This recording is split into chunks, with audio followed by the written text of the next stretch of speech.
The last time I counted, there were about 8,644,325,284 plugins available for your favorite DAW.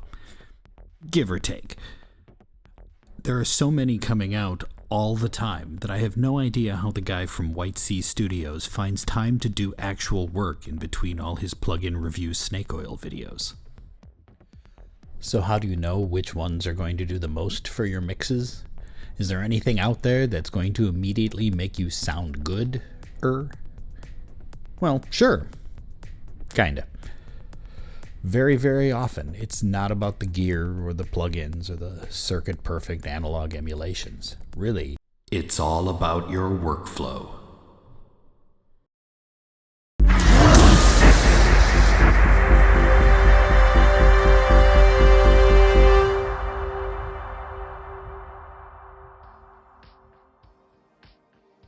When it comes to mixing and mastering, workflow is a really personal decision. I know some people who like to start fresh, start clean slate every single time. Me, on the other hand, well, I'm fundamentally lazy about a lot of things, so I like to start with a template where a lot of the tweaking and setup and all that is already done for me.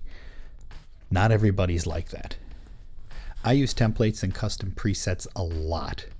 For example, when I load up my master bus, it's got a ton of plugins on it that I'm probably not going to use, but it's nice to have them there in case I need them when the time comes. If I don't, I haven't lost anything. I usually have an Echo Boy Jr. on a bus with a dotted 8-note stereo delay whenever I load up a new track, because I'm pretty sure I'm going to be needing that in anything I write. Maybe I won't, but it's nice to have it there.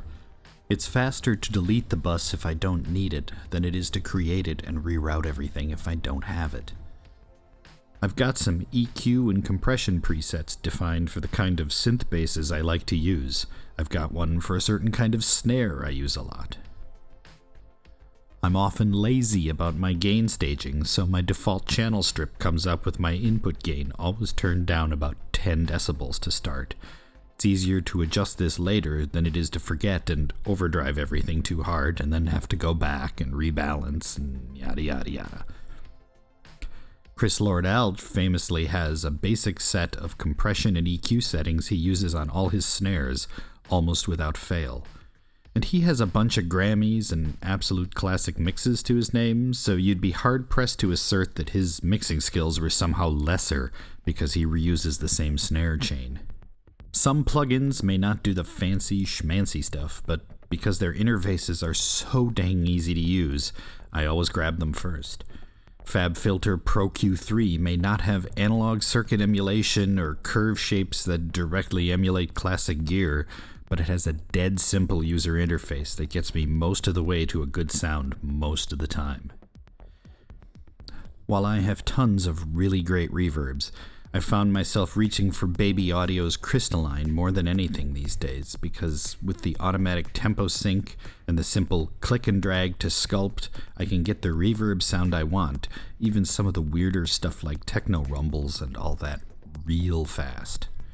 It may not be a dead-on emulation of some classic piece of kit, but it doesn't have to be. Unless I'm trying to achieve a certain effect that only said emulation can achieve, all I'm really looking for is something that's going to sound good, that I can control. And that's kind of the thing, too. We chase that perfect sound dragon with more elaborate emulations and more direct copies of certain pieces of gear, but in the end, nobody is listening to your gear, they're listening to your mix and your music.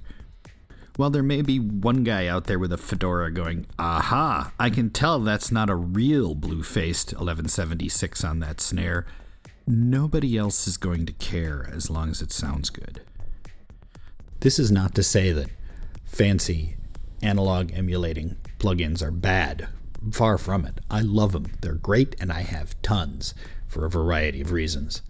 But the important thing is they don't get in your way. Classic hardware wasn't just classic because it sounded good. It was classic because people could use it to sound good. Some days you may know the exact sound you want, but you find yourself spending hours tweaking the hidden parameters on the hidden settings screen, or stacking multiple copies of things just to get the perfectly emulated sound to sit in the mix. It might be faster to just pull up something different that gets you there quicker, albeit maybe less perfectly. Whether that's a compressor or an EQ or a synth or an effect, sometimes having something that just gets out of your way is the first step.